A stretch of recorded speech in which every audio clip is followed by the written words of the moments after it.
Hello everyone, welcome back. Hello everyone, welcome back again with today's topic. Today we are going to discuss about control structure.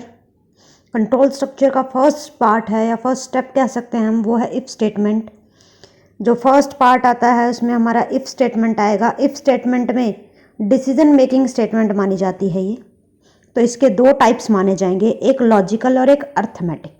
Logical है तो logic के base पे, arithmetic है तो वो उसमें तीनों केस आ जाएंगे. लॉजिक है तो मतलब येस और नो सिर्फ, और अर्थमेटिक में कम है, ज़्यादा है, इक्वल है, इस तरह के केसेस हमारे आते हैं.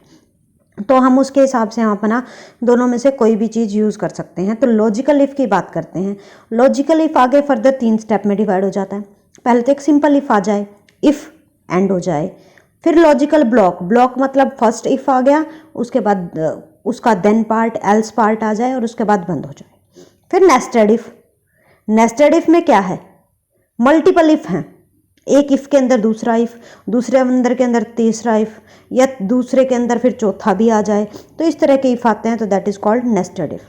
तो हम सिंपल इफ़ की बात करते हैं. एक वन स्टेटमेंट देन ब्लॉक वाली है, तो that is called simple logical if statement, जिसका सिंटैक्स होता है इफ़, लॉजिक की कंडीशन या एक्सप्रेशन, देन फिर स्टेटमेंट और लास्ट में उसका एंड हो जाना. फिर आगे स्टेटमेंट चलती रहती है. उसके लिए फ्लो चार्ट चाहिए तो कंडीशन ट्रू है तो ये स्टेटमेंट, फॉल्स है तो नेक्स्ट स्टेटमेंट पे चला जाएगा. सिंपल तरीका, बेस्ट तरीका. सिंपल सिर्फ एक ही चीज़ के लिए आता है. अगर यस है तो देगा, नहीं है तो वो सीधा अगले काम पे चल जाता है. लॉजिकल इफ में क्या आता है, नेक्स्ट है तो उसमें थोड़ा सा चेंज आता है. अभी तक हम ये कह रहे थे यस है तो स्टेटमेंट देगा, नो है तो नहीं देगा. तो लॉजिकल इफ है तो उसमें ये कहते हैं अगर यस है तो ये वाली स्टेटमेंट दे, अगर नो है तो ये वाली दे. तो उसके लिए क्या आती है, इफ, टेस्ट कंडीशन, देन फिर स्टेटमेंट का ब्लॉक आ जाता है.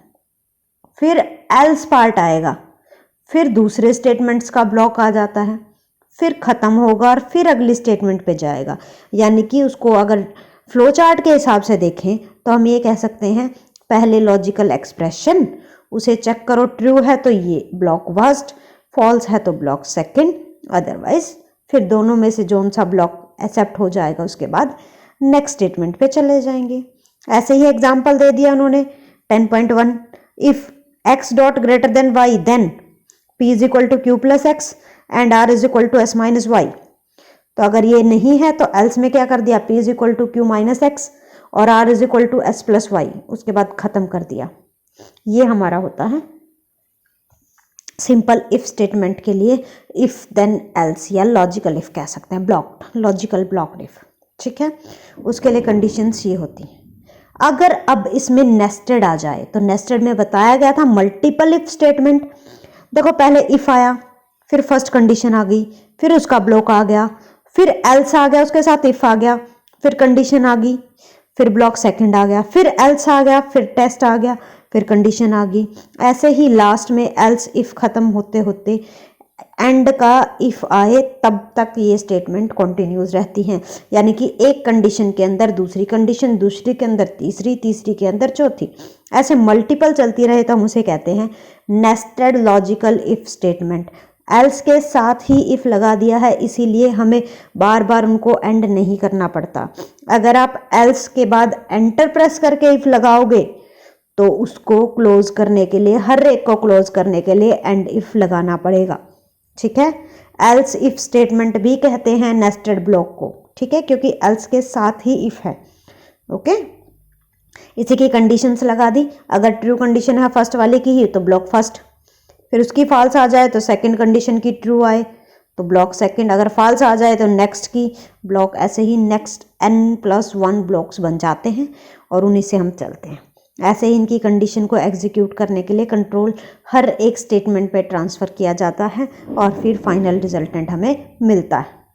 ऐसे ही आज अर्थमेटिक इफ़ भी, जो हमारा इफ़ का सेकंड पार्ट है, उसकी बात करेंगे.